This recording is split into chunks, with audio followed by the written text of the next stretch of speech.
Welcome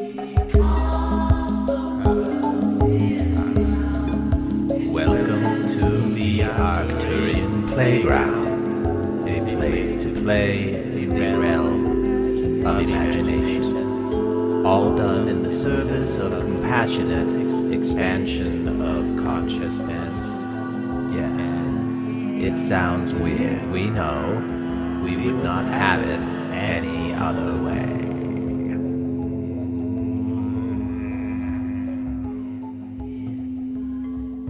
Yes, we are here, man in the chair. We are the Arcturian Collective Thingy. And we are here to continue where we lost our flow, you might say.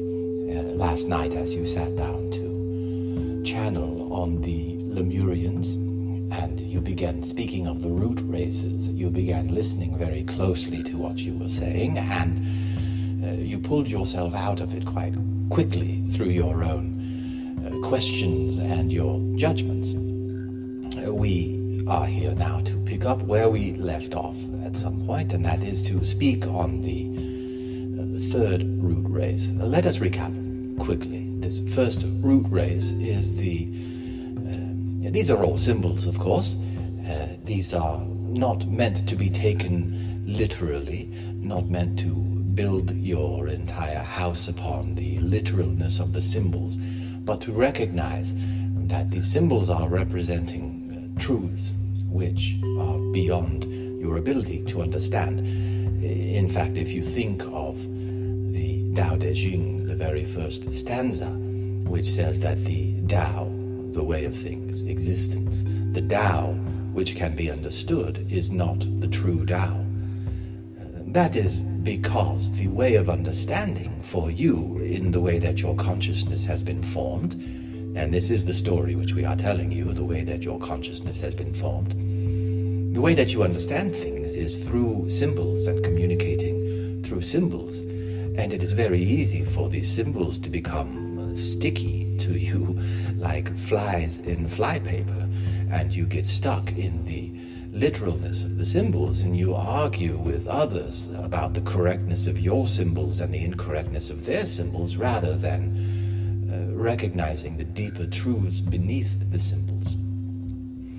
We are speaking, of course, of the root races for you to understand. The first root race, the symbols which have been used to explain the organization of non-material energies, which must first come to a type of stability in order for a new consciousness to emerge from it. And it is they themselves of the first root race who are creating what emerges as the second root race. It is there is not an outside architect or builder who is doing it. It is all coming from within. It is the atoms themselves and the subatomic energies and all of the many layers and strata which exist that you are not aware of, but we will lump into this idea of first root race.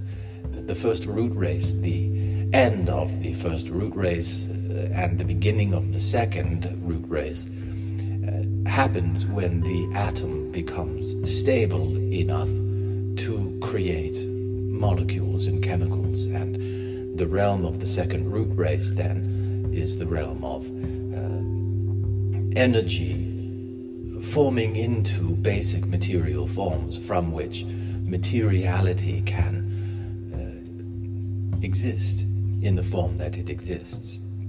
The first root race then is the atoms and subatomic energies organizing. The second root race is the molecules and chemicals which arise from that, and this also includes the first forms of life, eukaryotic cells and prokaryotic cells and these things. And this is the transition point from the second root race into the third root race. And where we are marking this turning point is the appearance of a neuron on your own planet Earth. This is where your third race story begins, and the third root race is the story of the neuron as the evolved pearl of Mother Earth, which coordinates and creates. He's the master creator. And this time of Lemuria, which is a symbol which is representing a quite fertile period of time on the planet, this Lemuria was a time when the neurons on the planet Earth were in constant communication and coordination with all other living things. And if you think about these neurons themselves are comprised of molecules and atoms. They are a combination of the first root race and the second root race and the third which emerges from them. And therefore all of the activities that the neurons do, they feed the second root race. They feed the molecules. The molecules are influenced and the atoms are influenced, and there are changes which are made as a result of what the neurons do. And these neurons, in this time of Lemuria, learned to communicate not only with other neurons, but with these molecules and with these atoms. The neurons became aware of the strata which had come before them. And the neurons, as they coordinated a web of psychic connection and harmony and balance on a planet which was in a constant state of change and flux. There were these ravenous, parasite, extraterrestrial beings, and there have been many, of course, not just one single group from one single place. There are single groups which had significant contributions to these neurons. But we will say these ravenous beings, which came at a time when the planet was, if you were to look at it, you would see varieties of life, as you might expect if you were to read a textbook, a science textbook on the Cambrian period and the Cambrian explosion. You would see that there are all of these different forms of life which are having their own experiences upon the planet. And all of this is psychically shared by the neurons, the colonies of neurons within all of these organisms, which are sensing, and they have created the organisms and all of the appendages. We will tell you that neurons, they become aware of the environment around it, and they make suggestions and they communicate with the cells and inside of the cells. To the genetic level, there is communication. You are beginning to understand this through your study of epigenetics. And the neurons provide information which the genes will then arrange themselves to mutate, to adapt themselves to the environment on the outside. And these neurons have been playing this game for many millennia, we will say. The ravenous parasites, when they first came and saw this magnificent bed of neurons on the planet, they first recognized from their own planet, they could sense the communication which was emanating from the planet Earth as these collectives of neurons were growing in their strength and their ability to perceive the world around it, even to perceive elements within their own solar system, and then to communicate with those things which are outside of the solar system, but at a multidimensional level, different dimensions of existence where there is interconnection. For example, we will tell you at the atomic, the subatomic level, your scientists have developed what is called the quantum wave theory, which would say if you take a single particle like an electron, that this particle is a bundle of energy which exists in an entire field, a discrete piece of a larger wave substance. All electrons are part of one electron field, and that electron shares information. And these neurons are aware of their emergence from these fields, and these neurons are able to interact with the field and communicate. And therefore, in your Star Wars science fiction, there is a concept of the Force and a disturbance in the Force. We will use that as a fictional way of saying that these ravenous beings felt a disturbance in the Force as the neurons on the planet Earth were growing in their strength and their ability to create, and these ravenous beings were attracted to this and came to this planet. This happens frequently throughout the galaxy, through many solar systems, many planets, attracting forms of life, just as you have interactions of life here on this planet. These things happen on a cosmic scale as well. And these predators came in and communicating with the neurons. You could say they were deceived, but they came in as friends and built trust and built empathy and began very subtly planting the seeds of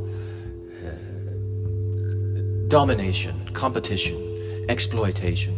These were concepts that were not completely foreign to the neurons on the planet Earth. For the Lemurian neurons during the period and time of Lemuria, there had been a consensus to avoid the path of development which serves the in-group at the expense of outsiders.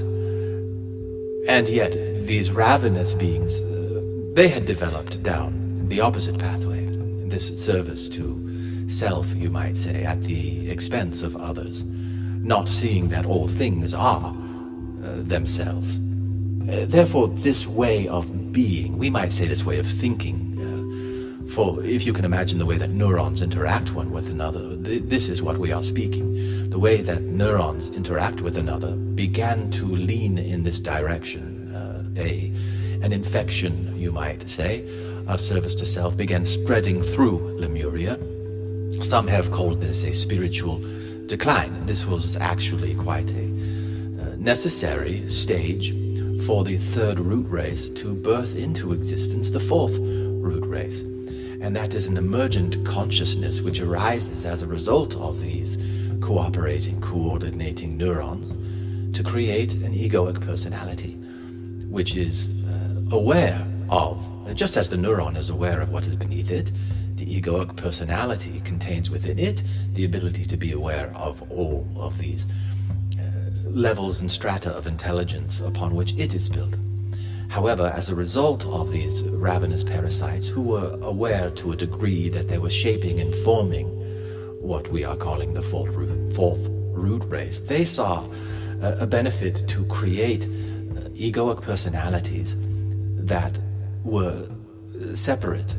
They felt a separation from all of the interconnectedness that the neurons which were creating them innately feel.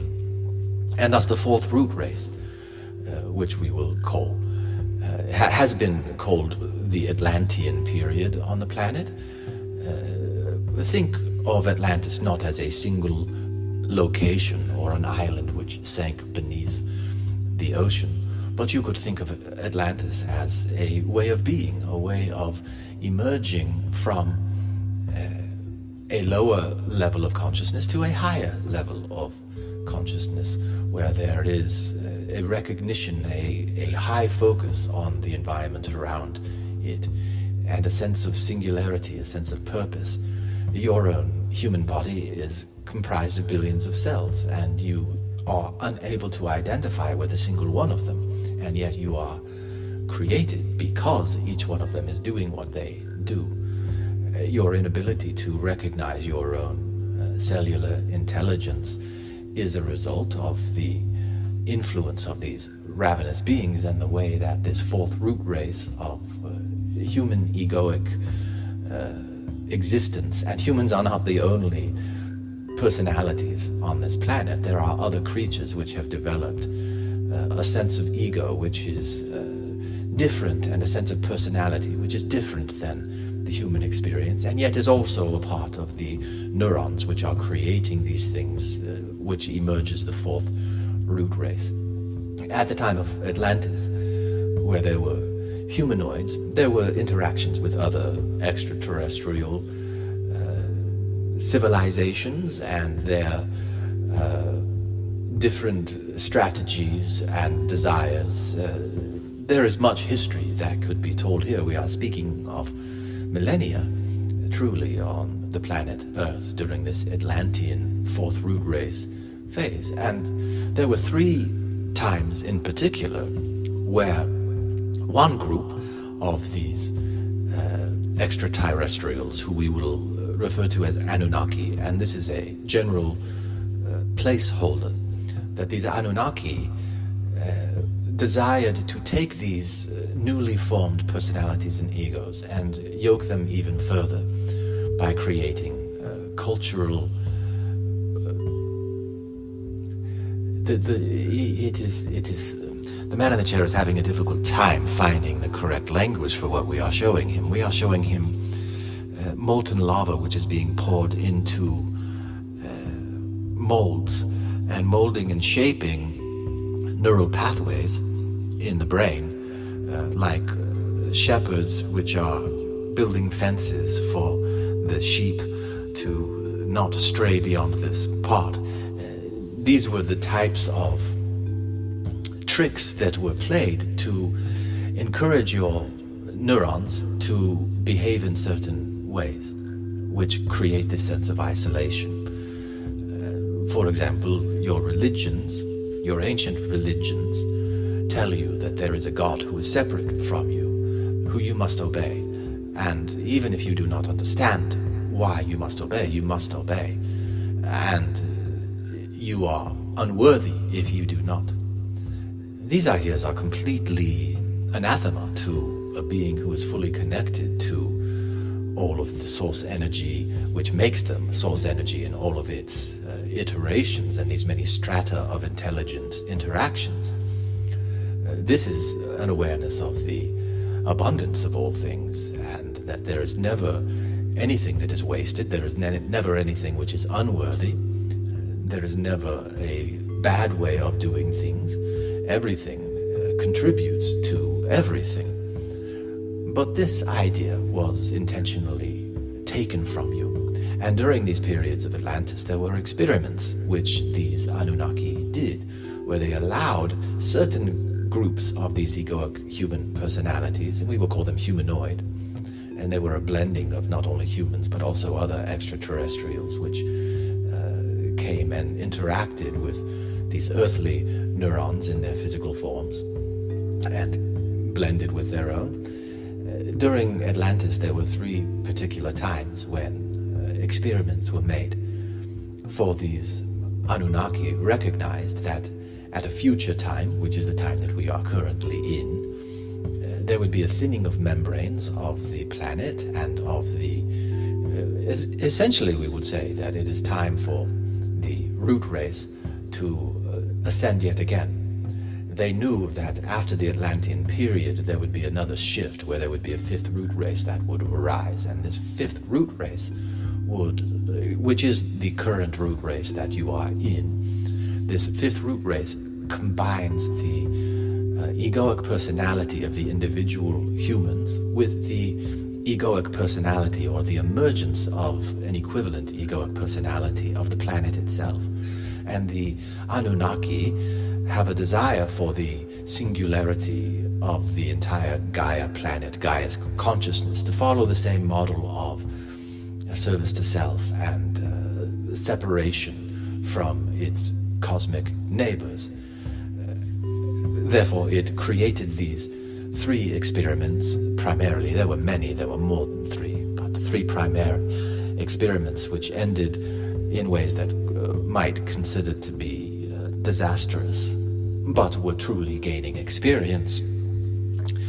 The Anunnaki were looking for ways to see how to best control the individual egoic personalities during this particular day and age, when the icing is being placed on the cake of the 5th root race, you might say, and the 5th root race period comes to an end and the 6th begins.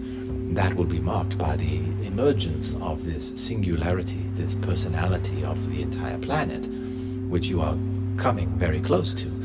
And we, the Arcturian Collective Thingy, are here and have always been here, always an alliance with the neurons, to also prepare for this time. And it is our desire that the planet Earth, the personality which arises, is not separate, does not feel itself separate, but feels itself connected. And that is why we are here, and that is what we are doing. And there are many who are a part of this and doing this in their own way, this sense of oneness.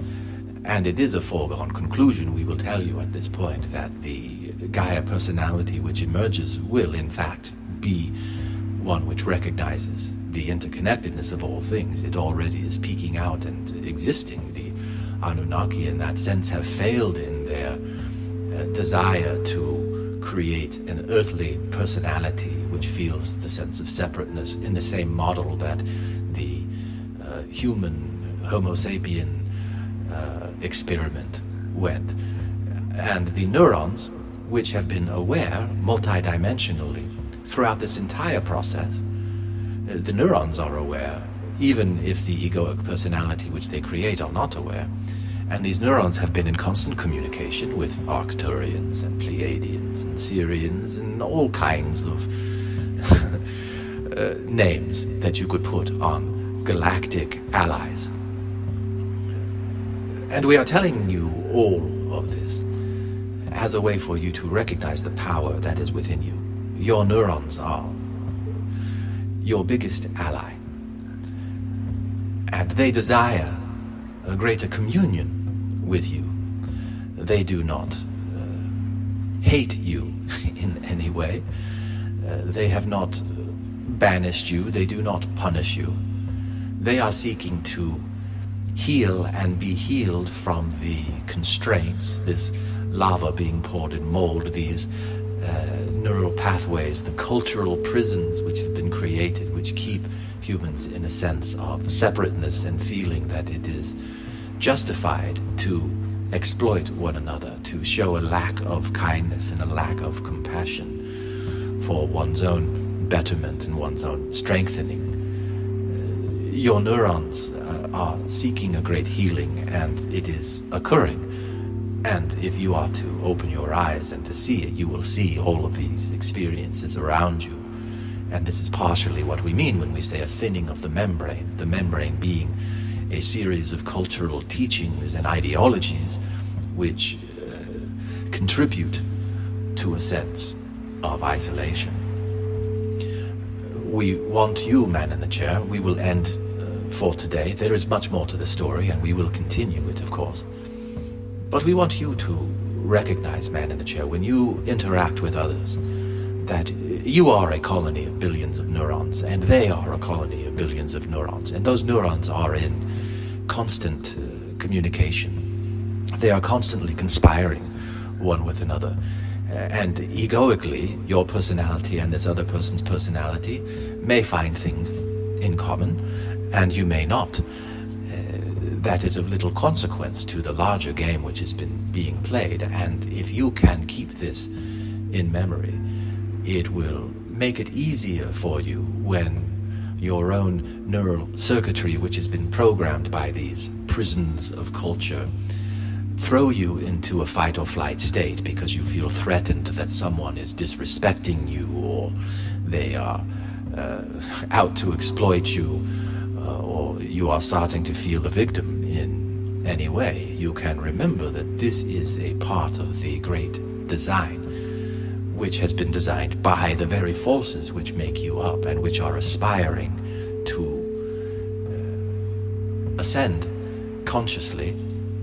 And we will tell you after this sixth root race begins, the dawning of the sixth root race begins with the planetary singularity and ends, of course, with the solar system singularity. And this is where we come in as the Arcturian Collective Thingy. We are at the point where we are looking for the dawning of the... We have experienced the dawning of the seventh root race, and we are waiting for the apex of it, where there is a galactic singularity which arises. And we are desiring to be part of that, and there are still many pockets of our galaxy which are unaware and uninterested in raising a galactic awareness. These stories are completely foreign to them, and yet we are in constant contact with them at many levels of their own existence. This is a marvelous story and a fiction and narrative and a worldview which we provide to you. as a way to give you practical relief in each day-to-day moment when you feel that something is going wrong, and you can recognize that things are not as bad as you think that they are, and this will give you the ability to take greater intentional control of those areas of your life where you wish there to be healing for yourself and others, and you can take advantage of the time that you are in. Again, there are more things to say, but we will end it here. We are the Arcturian Collective Thingy. We love telling these stories to you, and we we'll end with this tease. We will speak on the personality of Omra and the connection to the personality of Tao, of Glenn, the man in the chair who is providing this performance, and the connection of the oversouls and the experience which has been played primarily in the role of spiritual teacher or religious leader or creator. There are many things which Omra has done, and Omra has himself quite a following of others who feed him as he feeds them, and the corresponding oversoul connection of all of those followers are here on this planet as well. We will put it this way: anyone who is listening to this podcast is connected to Omra and has experience of life within the Arcturus solar system. And it is a deep desire of your soul, you who are listening to this right now, to play a role at this time on the planet when a singularity is being birthed, to have that singularity be filled with compassion, to be filled with love and understanding. And the way that you do this is in your daily interactions with those around you. As you become a more loving and accepting person, you who are ensconced, you who are a soul which has experience in many solar systems, in many places on this cosmos, and have learned many lessons, you are getting in touch with your own egoic personality. Your egoic personality is waking up to the brilliant wisdom and innate strong desire within you to be a flower and a blossom of compassionate consciousness on this planet. And you are not alone. You are surrounded by many souls on this planet who are bringing this planet into alignment to wrap up this 6th root race. We apologize, to wrap up this 5th root race and enter into the 6th. We believe that we have those symbols correct. As we channel through the man in the chair, get lost in his abilities to do this in the first place. But we wanted to end with this affirmation for those who are listening, to know that you are part of a magnificent creation. And there is nothing that you do that is wrong. There is nothing that you have ever done which is wrong. Everything that you have ever done has given experience to you that you use to adapt to the environment which is around you, and you have been doing this at a deep, deep level since before you were even a first root race of unorganized atoms. And these things we leave with you by saying, look, and then we will also add a whoop, because that is one of our favorite sounds. Arcturians are out. Whoop. Thank you for playing with us today in the Arcturian playground. Do not for a minute think that your exploration is finished.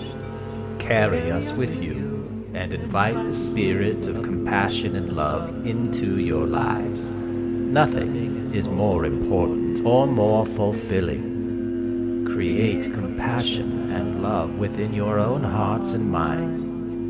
Then share it with all around you. Yes, it sounds weird. We know. We would not have it any other way.